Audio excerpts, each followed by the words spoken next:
This episode is brought to you by Marqeta. When it comes to your payments provider, you can't afford to compromise. Marqeta's modern payment solutions flex with your business without the trade-offs. Stable and agile, secure and innovative, scalable and configurable.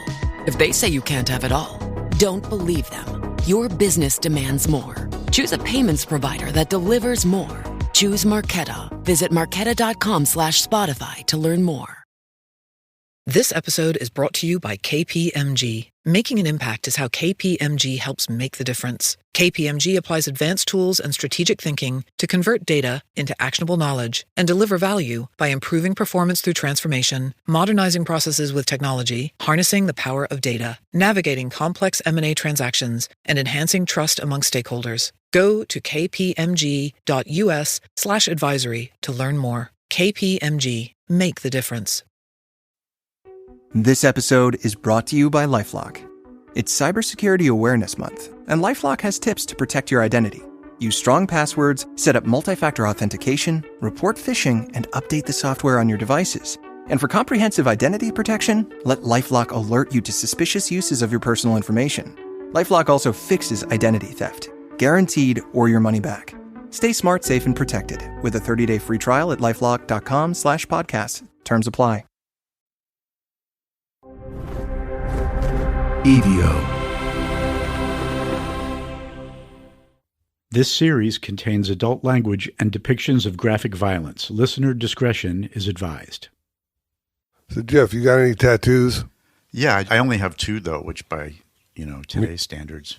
Yeah, I have 2 as well. What you got?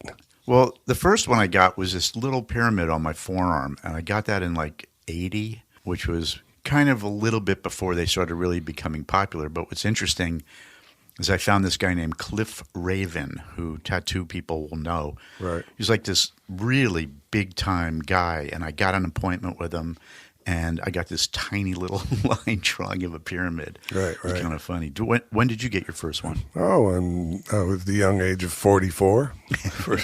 I got a portrait that Mark Mahoney did of my daughter. Ah, that's right. And for those of you who don't know, Mark Mahoney is one of the greatest living tattoo artists. Yes, he is. And a great actor, too.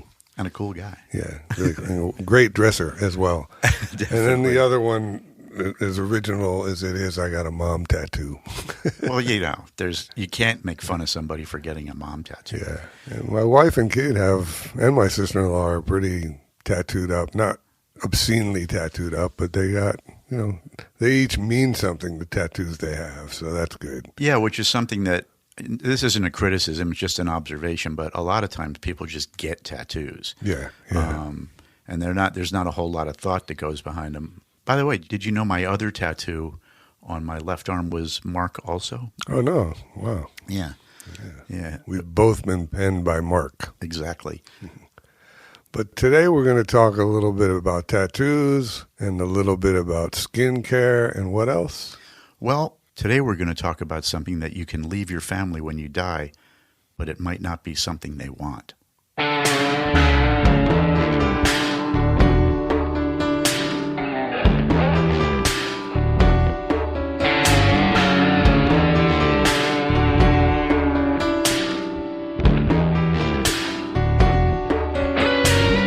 Hi, I'm Bruce. And I'm Jeff. Welcome to this week's episode of Taboo Treasures, a weekly podcast that explores the human obsession with objects of extreme rarity and infamy. Today's episode, put the lotion in the casket. Archaeologists have found evidence of tattooing all over the globe, going back at least as far as the Neolithic era, which started around 10,000 BC. Archaeologists have found mummified, preserved skin and tools that were possibly used for tattoos that suggest tattooing was a thing in the Paleolithic period in Europe, which goes back as far as 14,000 BC. This was around the time the first humans migrated to North America. It was the end of the last ice age, and around the same time, the Rolling Stones did their first tour. But direct evidence on mummified human skin only traces back to somewhere around the 4th millennium BC. The oldest human skin with a tattoo was found on Otzi the Iceman, the oldest natural human mummy ever discovered in Europe. Otzi lived somewhere between 3350 and 3105 BC, and his tattoo is a crude depiction of Aerosmith's first photo session. I've seen that photo. Other tattooed mummies have been found all over the place in different cultures. Indigenous people of North America, or as our commander in queef, Donald Trump, is trying to force professional sports teams to call them, and this is true, Redskins and Indians, have a long history of tattooing. For them, it wasn't nearly as simple as marking on skin. It was a process that highlighted ways of knowing and viewing the world, as well as connections to family, society, and place. We don't know the actual origin of tattooing for the indigenous people of North America, but the oldest one was discovered on a frozen mummified Inuk female on St. Lawrence Island in Alaska. Scientists did carbon dating of her tissue, and they figured she was fairly recent, sometime in the 1500s, or, when Ozzy bit the first bat's head off. Oh, we love Ozzy. Rest in peace, Ozzy. Yeah. The Osage people's designs were based on the belief that people were part of a larger cycle of life, and they blended elements of land, sky, water, and the space between them, which is really interesting. Women were sometimes tattooed in public to commemorate becoming mothers, and warriors got them like a modern-day soldier might get a medal. It wasn't until the 1930s that tattoos became a symbol of something entirely different. That's when the Nazis started using tattoos in a couple different ways. We all know about the Jews being tattooed to identify them, which, of course, really wasn't any different than branding cattle. But lesser known is that SS officers got tattoos with their blood type. So you might assume that was something that, if they were wounded, a doctor would know the type for a transfusion. But no, of course, Nazis being Nazis, it was actually a symbol that identified their blood as being pure. Yeah, it was not so popular towards the end of the war when they were going to have to show these things as civilians. Near the end of the war, tattooing SS officers wasn't so popular. Think Aldo Rain and Hans Landa. And if you don't know the reference, watch Inglourious Basterds. Yeah. Which, why haven't you already? Great movie. I actually had landlords here in L.A. years ago, this married couple, and they both had their numbers tattooed on their left forearms. It's not something you can unsee. Yeah. It didn't help these victims that tattoos are forbidden in Judaism by a passage in Leviticus that prohibits cutting the skin. It was linked to paganism and idolatry and a denial of beliefs that humans are created in the image of God. Here's what it would sound like when you read it in the Torah. You shall not make gashes in your flesh for the dead, or incise any marks on yourself.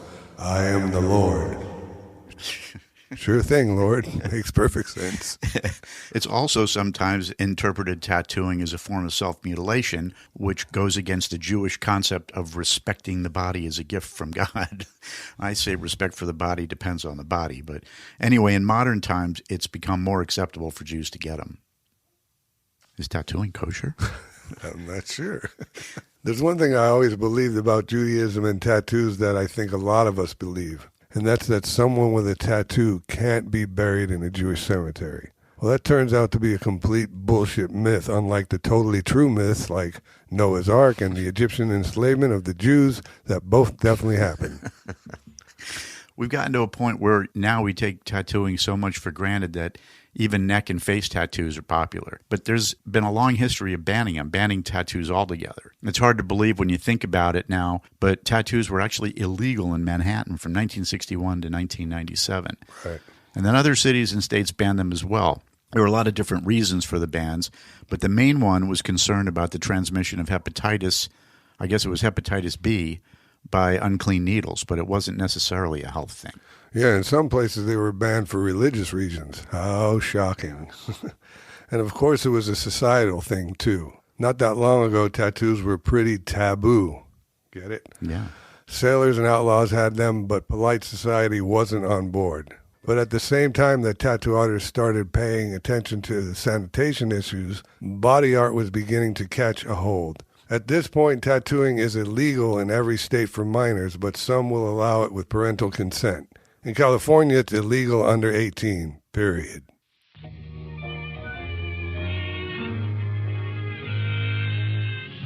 We take tattoo guns for granted, but up until as recently as the late 19th and the early 20th centuries, tattoos were still done using a lot of different painstaking techniques. Sometimes cuts were made and then they were filled in by ink, or sharpened shells would be tapped with a mallet and that sort of thing. But tattoos really took off with the invention of the gun. Yeah, looking at a basic timeline starting around the 19th century, tattoos were more or less seen as a form of body modification in specific groups like sailors and soldiers. They weren't seen much in polite society of the day. In 1891, a tattoo artist named Samuel O'Reilly invented the first tattoo gun, and the art form never looked back. O'Reilly's inspiration for the machine was actually something called the electric pen that was invented by Thomas Edison. It was a pen that could automatically puncture several layers of paper with an outline that could be traced. O'Reilly adapted it to puncture skin. And the next thing you know, in the early 20th century, tattoo parlors started springing up all over the place in major cities, and tattooing really took off. Around the same time, circus performers and freak shows also showcased performers with extensive tattoos, so they were much more visible in society, but still not really mainstream. In the 30s to the 50s, they were still stigmatized a little, but they were still popular with soldiers and sailors, and military-style tattoos became more of a badge of honor. In the 1970s, there was a major shift in perception. There was an influx of talented tattoo artists from all over the world with fine art backgrounds. And more celebrities started getting tattoos and sort of showing them off. And tattoo artists began to get some celebrity status themselves. So tattoos became an acceptable form of expression. Starting with the 1990s and up until now, tattoos are practically expected. They became as popular and diverse as hairstyles and fashion, but obviously they're a little bit more permanent. And they do still have their place. You know, they still represent the fringes of society like gangs and prisons. And the tattoos have meanings that can be names or symbols or initials, sometimes nicknames or mottos. They symbolize things like loyalty and gang affiliation in prison or outside. And even their placement on the body has meaning, and it can be different for every gang. For example, 3 dots in a triangle symbolizes mi vida loca, my crazy life. Teardrops, usually near the eye, sometimes signify mourning, loss, or time they've done in prison. And 5 dots represents a group of friends or the protection of gang life.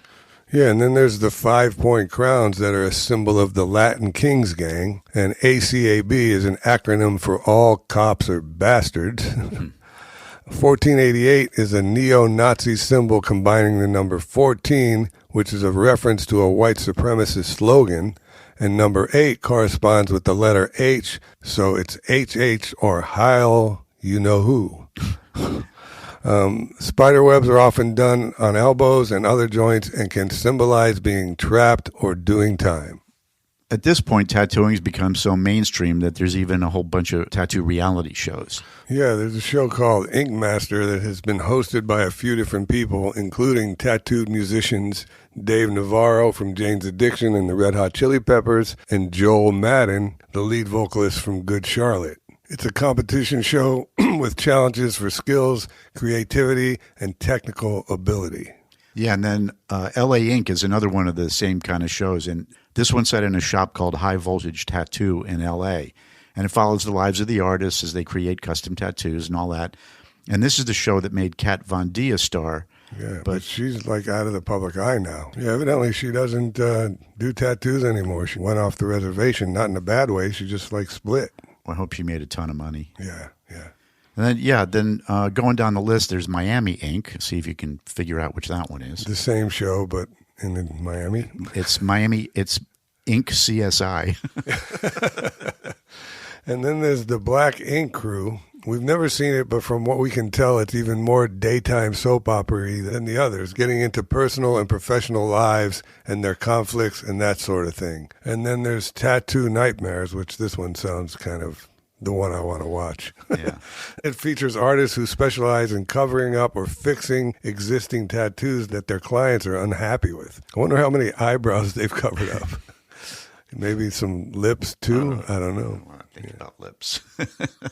Tattoos have played a surprisingly big part in some of our favorite films. They've been used practically since the beginning days. But 2 simple words became an unforgettable tattoo.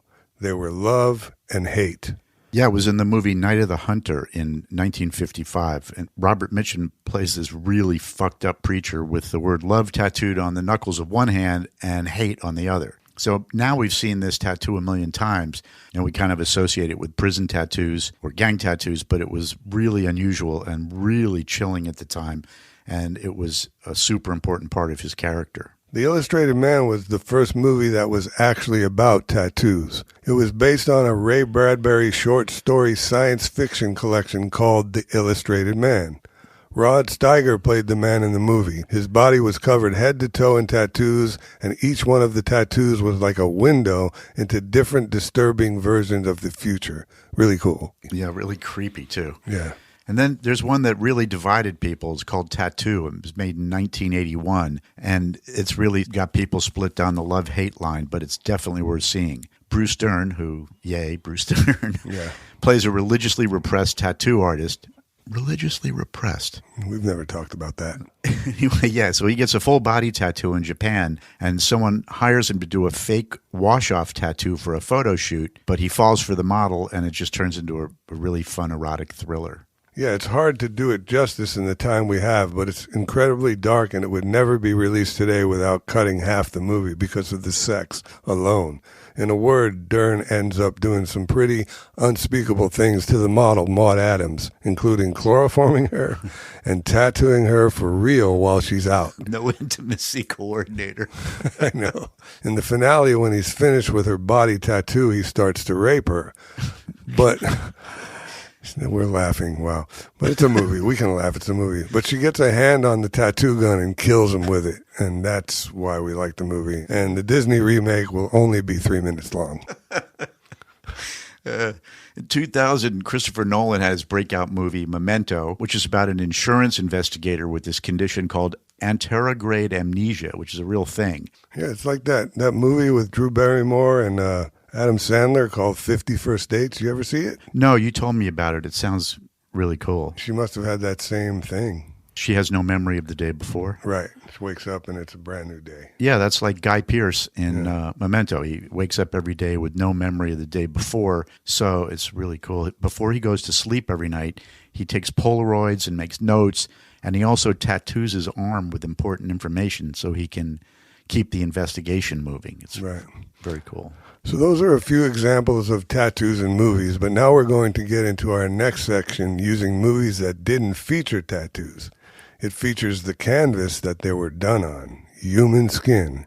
And yes, it's a classic love story. If that plane leaves the ground and you're not with him, you'll regret it. But what about us? We'll always have Paris. Jenny, I'm sorry. Don't. Love means never having to say you're sorry. Nobody puts baby in a corner. Nope, it's this one. Please. I want to go home, please. Please. It places the lotion in the basket. I want to see my mommy. Put the fucking lotion in the basket! It's Silence of the Lambs, the romantic story of a cannibalistic genius who eats people's organs and the young, innocent FBI rookie who befriends him. The killer, Buffalo Bill, is sort of a mishmash inspired by a few different real-life serial killers. In fact, we've talked about most of them in other podcasts because that's the kind of thing we talk about. Buffalo Bill's main obsession of skinning his female victims and creating a female skin suit is directly inspired by Ed Gein, including his use of human skin to create household items that you can find on eBay or Amazon whenever you want. One of everyone's favorite scenes is when Bill lowers a bottle of moisturizer down into the pit where he's trapped his victims. It rubs the lotion on its skin. It does this whenever it's told. It rubs the lotion on its skin or else it gets the hose again. It turns out softening up a gal's skin before making it into a skin suit isn't the only use for skincare products. No. And speaking of skincare, when we're not busy poking holes in our skin, we're busy spending money on making it smoother, prettier, softer, moisture, suppler, glowier, and radiant. And we've been doing it for about a zillion years. It's interesting to see how much of what's popular today is actually the same shit we were using centuries ago with some scientific words mixed in. Yeah, milk's a great one. For years, we've been seeing ads for the latest iteration of milk-based skincare products. Don't like milk? Just get the milk proteins without the milk. Milk powder, lactic acid, whey protein, casein, and lactose. The same stuff keeps getting rebranded and repackaged and marketed all over again to the same people. Olive oil, honey, and aloe get tarted up with organic lavender because the non-organic may be cheaper, but it's not organic. It's just endless. So is the appetite for this stuff. You know, some of them, of course, are better than others, but some consumers are dumber than others. Yeah, for example, for $740 for a 2-ounce pot, we're pretty sure the only thing Skin Caviar Absolute Filler fills is the bank account of a company called La Prairie. When Buffalo Bill said, now it rubs the lotion on its skin, we're pretty sure he wasn't talking about Dior L'Or de Vie La Creme Métier d'Art limited edition. Nice. Although, to be fair, at $7,500 for 1.7 ounces, it probably would have made one damn soft skin suit. Yeah, for that kind of money, I just don't want a blowjob from my moisturizer. I want it to paint my fucking house. Did you ever have a tattoo removed, or do you have one now that you'd like to remove? Please let us know. Reach out to us at Taboo Treasures on Instagram and TikTok, or email us at tabootreasures@evocreative.com. Netflix has a new, monstrous story to tell. In 1950s Wisconsin, Ed Gein lived quietly on a decaying farm, hiding a house of horrors so gruesome it would redefine the American nightmare. Driven by isolation, psychosis, and an all-consuming obsession with his mother, he committed crimes that would haunt Hollywood for decades. The third and most harrowing installment of Ryan Murphy and Ian Brennan's anthology series. Watch Monster, the Ed Gein story, October 3rd, only on Netflix. This episode is brought to you by Progressive Insurance. Do you ever find yourself playing the budgeting game? Well, with the Name Your Price tool from Progressive, you can find options that fit your budget and potentially lower your bills. Try it at Progressive.com. Progressive Casualty Insurance Company and Affiliates. Price and coverage match limited by state law. Not available in all states.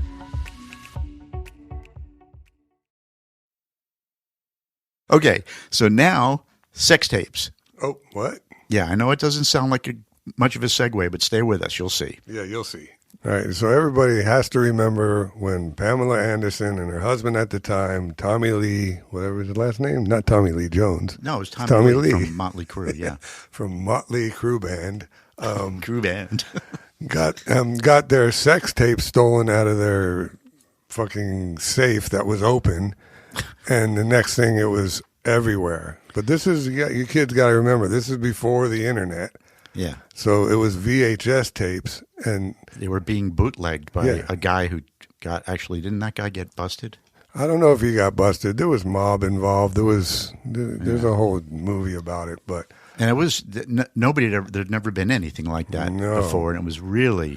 And the sad truth is, she tried to fight it with lawsuits because she was really embarrassed about it. He was happy about it because everybody saw what a big schlong he is. I mean, what a big schlong he has. But then the next one was Paris Hilton. Yeah, and Paris, of course, who was inspired by the work of Pamela Anderson, became wildly famous for letting everyone in the world with a VCR watch some guy fuck her. Yeah. And she was one of the most famous people in the world. Right? And then she got that show, Simple Life, with her and Nicole Richie. She became a cultural icon. And then, of course...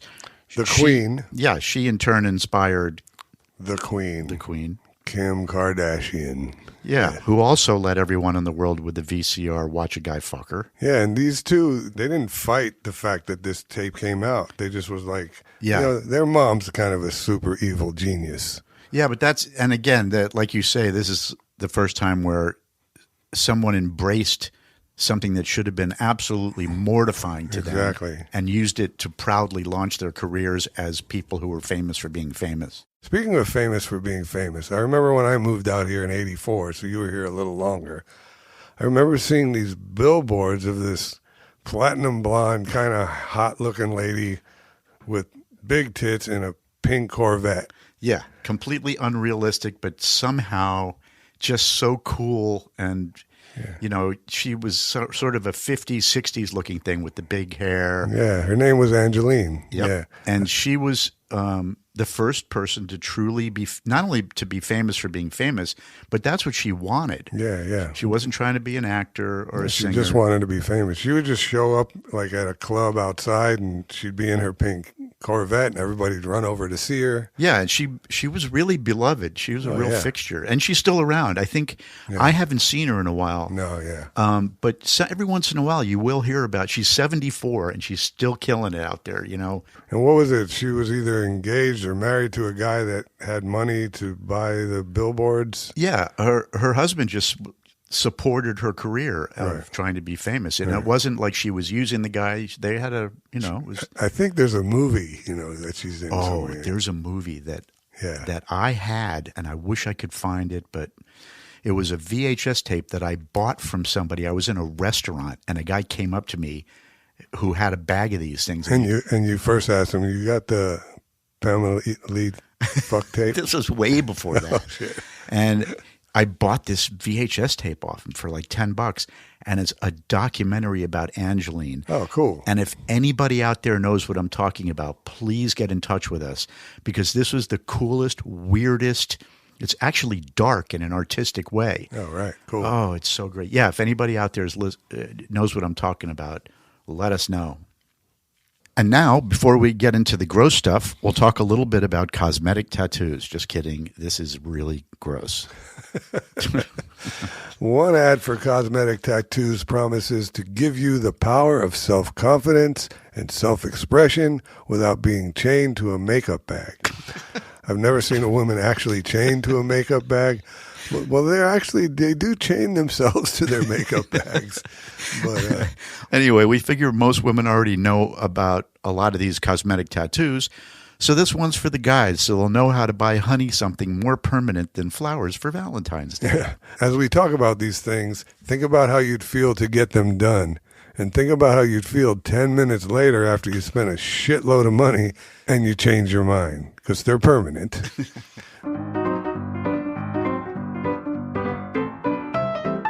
First is lip blush. What good is any lipstick that can't survive a date with a sandwich? If you don't want the messy mess of having to ever put lipstick on again, this could be your jam. Our advice is choose a color you'll be happy with for the rest of your life. And now there's microblading. I actually seen billboards for this shit on my bike ride. Terrifying. Perfect eyebrows for women, because if you want to catch a man, you'll need the right eyebrows tattooed on your face. This one sounds science fiction-y. It's called machine nanobrows. This is just a different way to fool yourself into thinking your eyebrows aren't made out of ink and pain. And speaking of pain, eyeliner tattoo. Ow. Fuck off. No. And here we have, this will get you going, Jeff, areola restoration tattoos. So now we're getting somewhere. You can change their color, which is cool, but it turns out you can change their shape. So I'm thinking I'm going to get like a flower on one of my nipples, and then like maybe the Miami Dolphins logo on the other. Oh, that's a great idea. Right. And of course, there's also scar coverage, which has got to be wonderful for anyone who's self-conscious about injuries or surgery. Yeah, apparently it can also work on some kinds of stretch marks, which is great, except, thanks for making women feel better about themselves, cosmetic tattoos, and thanks, men, for making women feel like they need the things. Exactly. I noticed some of your tattoos are going away. Yeah, I've been burning them off. They're almost gone. Is it painful? It's horrible. Well, they got to burn off a layer of your skin, and then it has to heal for like 6 to 8 weeks, and you can't get in the sunlight, and then you got to do it like 12 more times. Yeah. So really think about that Game of Thrones tattoo you're thinking of getting, all right? Really think about it. Really Consider think about it. Do you remember like how many you had at one point? Probably like 200. Yeah. 200 tattoos. Yeah, I was a sad boy. Yeah. So that was Pete Davidson talking about removing all of his tattoos, and you've seen him before. He was fully tatted up. Yeah, everybody knows he's. Yeah, and it's become its own cottage industry now. Like some tattoo artists are getting into covering and removing tattoos for different reasons. Yeah. For example, there's a great community of tattoo artists who have formed the Cover the Hate Project, and that's just what they do. They cover up symbols of hate and racism.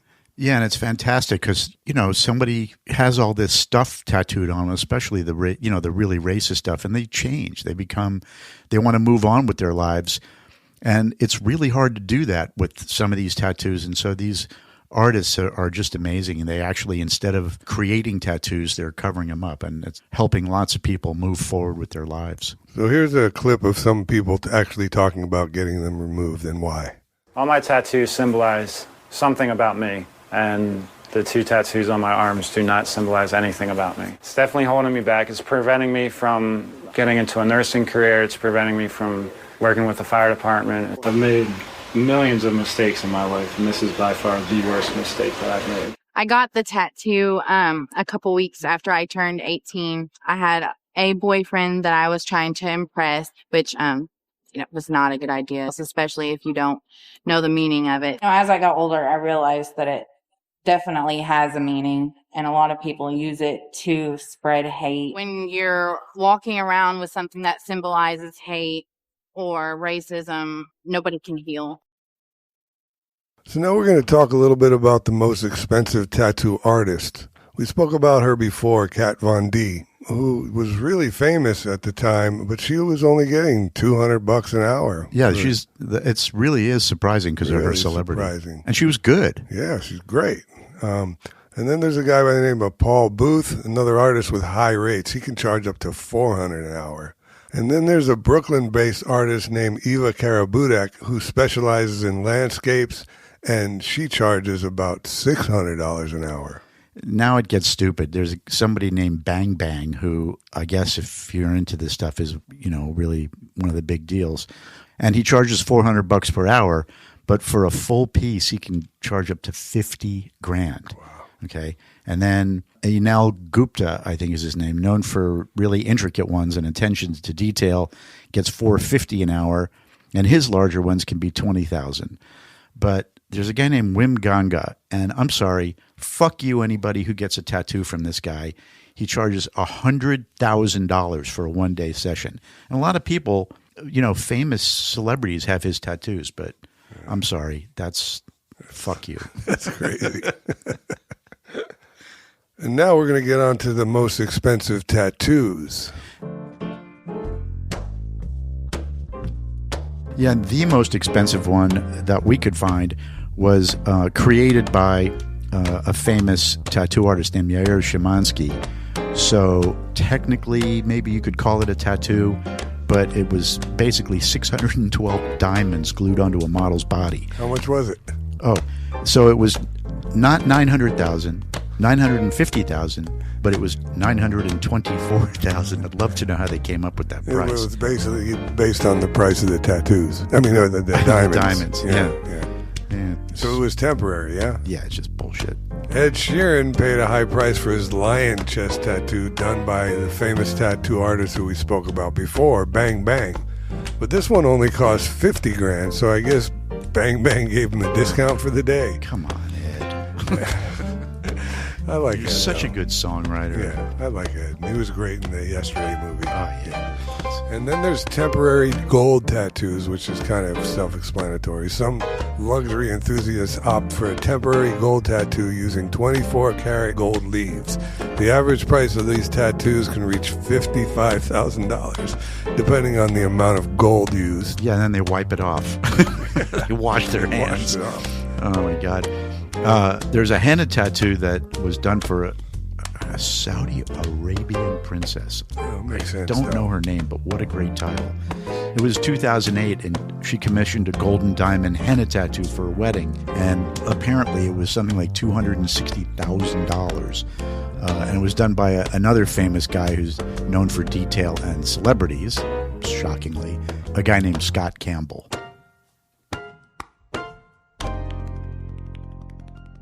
just turned 18 and I was legal to get a tattoo, so I walked into this shop. I'd drawn this paw print on me for about 3 or 4 years every day with permanent marker, and I was like, that's going to be my one tattoo and I'll get no more. Obviously that didn't last. My favourite tattoo, my daughter drew a little bunny rabbit and I got that tattooed. So how many tattoos do you think you have now? I see it as one tattoo, so I wouldn't be able to count. Yeah, people always say I look like a melted crayon. I mean, they're all kind of meaningful. Mike Tyson, you're a pretty interesting guy. I've been called a lot worse, but Yeah. that's okay. Yeah. That's okay. Tell me, what was the impetus to get the face tattoo? I don't know. I'm pretty wild. No, I just always wanted to do it. And I'm so happy I had a great tattoo artist because my best thinking was to put a bunch of hearts on my eyes and face like a pirate patch. You know, that's what people do when they're high. You know, drugs, you go certain places. Right. Did you talk to friends about it? Oh, they all said no. Yeah. They all said no. And did that bother you at all? And that's why I said yes. That's why you did it? Yeah, that's why I said yes. Well, for the rest of your life, in case people would ever look at you and go, is that Mike Tyson? They're going to know now. Maybe subconsciously, I've done that because I want people to know who I am and stuff, because that's who most of us entertainers are, want to be seen and stuff, right? That's who we are. So there are lots of famous celebrities with tattoos, and you just heard from Ed Sheeran and Mike Tyson. If you can't tell the difference in their voices, Mike Tyson was the last one, and he was talking about the tribal design on the left side of his face. I remember when he got it, I'm like, what the fuck are you doing, Mike? It was pretty radical, but... Oh, yeah, at the time that was shocking, but now... Now kids are getting full neck tattoos for fucking graduation presents from middle school. It is pretty crazy. And even, super mainstream role models like The Rock, he's got that big Brahma bull that he keeps messing around with. It started with his WWE persona. He keeps adding to it because we don't care why. Tupac had some cool tattoos, and he wasn't obviously the first person to get a tattoo like that big Thug Life one, but that design really took off, and it was kind of a defining part of who he was. Yeah, so apparently a lot of people made fuss about the ice cream cone and the word BRRR, burr, in capital letters that Gucci Mane got tattooed across his face. I'm sure we would too if we had any idea who Gucci Mane is. No idea. We have no idea. So maybe we should Google him. But speaking of Google, here's a list of the most Googled tattoos in the U.S. and the UK. It's interesting that with all the famous celebrity tattoos and the crazy tattoos of celebrities that people get, the most often Googled ones are the most mundane. In both the U.S. and the U.K., it was butterfly was number 1, a rose tattoo was number 2, dragon was number 3, and a flower was number 4. Yeah, and here's where it gets really interesting. In the U.S., number 5 was mom, and in the U.K., it was lion, which means I guess we love our moms more, but not as much as we love dragons. Yeah. I was gonna get the AR-15, but I decided to go with the lapel pin to be more like a congressman. I got the tattoo of the congressman on me. Which one? It doesn't matter. We hate them all. And now we're going to talk about the Skin Collector. The founder of the world's only known collection of tattoos taken from dead people was a Japanese doctor and professor at the Nippon Medical School in Japan. He was known as Dr. Tattoo. His real name was Masaichi, and his research focused for the most part on syphilis and thyroid diseases. And he got interested in tattoos when he noticed that ink in the skin killed the skin lesions of syphilis. And he never got any of the tattoos himself, but he was one of the organizers of the Tattoo League of Japan. His research on the subject of human skin from 1907 brought him to removing the skin of corpses during autopsies and researched methods to preserve it. Over the years, he collected about 2,000 hides, as he called them, and about 3,000 photos. He even offered to pay some people to get full body tattoos on the condition that they let him skin them after they died. Gotta love this guy. Seriously, he put some of his collection of tattooed hides and groomed skin in an air raid shelter, and they survived the bombings during the war, the Second World War. Right. And today, about 105 of them are still intact, and they're actually on display in the Medical Pathology Museum of Tokyo University, but unfortunately, it's not open to the public. And it's called the Museum of Tattooed Skin. Catchy. Okay, so you know how you can get your cat stuffed and keep it in your house? Yep. How's that for a segue? Okay, well, There are actually services that'll harvest tattoos and frame them so you can display them next to your cat and keep them company forever. Yeah, Save My Ink Forever is one of the companies. They're a post-mortem tattoo service, which means they hack off the tattoos of dead people. They can only do professionally done tattoos, so if your loved one is a convict, you may not be able to get a piece of his back with Zig Heil over the image of Hitler's face to look at you every time you dust your mantelpiece. Their customers seem to be pleased with their purchases, though. Here's a partial price list. So individual tattoos start at around $1,700. Then a full arm sleeve is $5,000 to $7,500. And then a full leg sleeve tattoo goes from anywhere from $10,000 to $15,000. Full chest or back tattoo, which Zig Heil was on, $15,000 to $20,000, and the big one is a full bodysuit is $80,000 to $100,000. I thought I wanted to be cremated until I saw this, but now I'm definitely going to prepay for a full bodysuit and leave everything to my sister and make displaying me in her dining room a condition of my inheritance.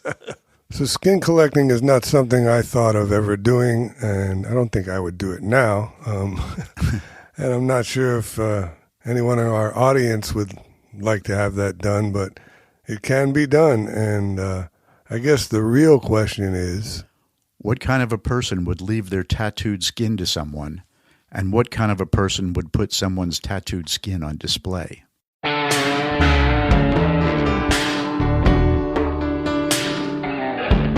So that does it for this week's episode. We really hope you like it. Please help spread the word about the show, and if you have any comments or want to tell us about tattoos you have or don't have and wanted one removed, or if you want to leave one of your tattoos to us. Yeah, you can leave them to us. Just reach out to us at Taboo Treasures at Instagram and the TikTok. Or you can email us at tabootreasures@evocreative.com. Goodbye. From EVO, Taboo Treasures is produced by Bruce Whitkin and Jeff Levine. Executive producer Brandon Morgan. Music by the Lonely Bulls.